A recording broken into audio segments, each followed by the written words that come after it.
done before I told my brother. So I asked my parents to tell their side of the families, and I told my brother myself a couple days after his birthday.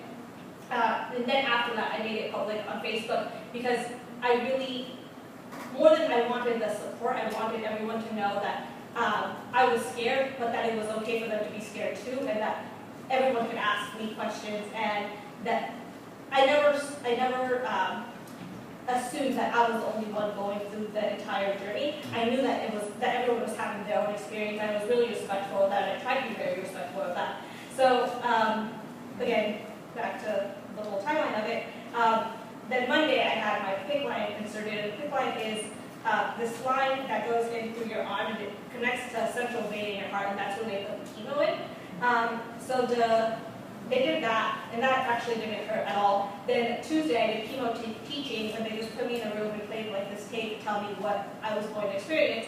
And then Wednesday I started chemo, and what makes this particular event so beautiful is that that was exactly a year ago. It'll be a year ago tomorrow. So that's why I'm so delighted to share this with you guys, because it's something I've been thinking about these couple of days anyway, so it's nice to be able to share it, especially with people that have been with me throughout the entire year. So I started chemo that Wednesday, and when I was diagnosed, the way that my treatment was set up was going to be that I would be in chemo for 2 days, and it was an outpatient thing, so I would just go for a couple of hours, they would do their thing, and then I would get to leave. So that's what I did, and I had watched movies, so I was expecting everyone to be very friendly, like the other patients to want to be my friend, because I was like, I'm the youngest, so everyone's going to want to be my friend. But they weren't, and I was sitting in the corner, and everyone was obviously just dealing with their own thing, and no one wanted to talk to me, except for the nurses, who were wonderful. So then the next day, it was a really long day, and it was 6 hours, but they put me in this little corner with a curtain, and usually you can't bring any visitors inside, but because I was the youngest out of everyone and they put me in that corner and I was there almost all day, they let my parents come and take turns coming inside, but I was asleep most of the time, so it didn't actually matter.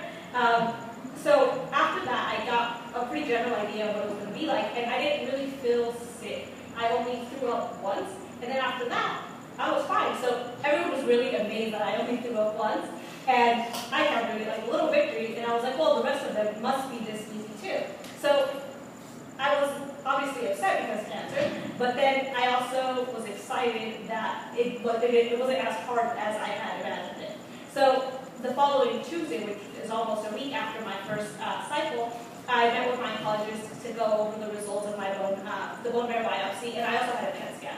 And to go over the results of my PET scan, my bone marrow came out clear, so that was really cool. But then my PET scan has showed a lesion in my skull, on the left side of my skull. So after that, she just told me that. She told me that she was going to do one procedure.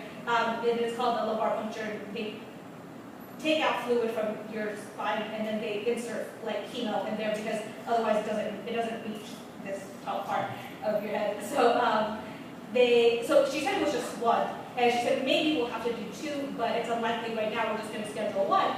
So I was still bummed out because I didn't want an extra procedure, but she said just 1, so I was like, this is doable. That day I went home and napped, and then she called me while I was napping, which is how a lot of my stories actually start with regards to naps. And then she told me that she had consulted with a different doctor, and that I didn't have large B-cell lymphoma, and that instead I had thymic large B-cell lymphoma. And that's a lot more aggressive, and it only takes out like 2 to 6% of the lymphomas. So because it's a lot more aggressive, we had to treat it a lot more aggressively, and she never told me that there was any chance that it might not work. She just said we have to be a lot more aggressive. So a lot more aggressive meant that I would have to do my chemo in the hospital. So then after that, my treatment changed completely, and I had to be hospitalized Monday through Friday, and I would be there all week and have the chemo running like all 24 hours, and then I would be discharged and go home for 2 weeks and then go back. So after that, that's when I actually got a little more upset that it hit me that it was actually something big. Nevertheless, I have a really amazing support system. So the first cycle, inside in the hospital, which was technically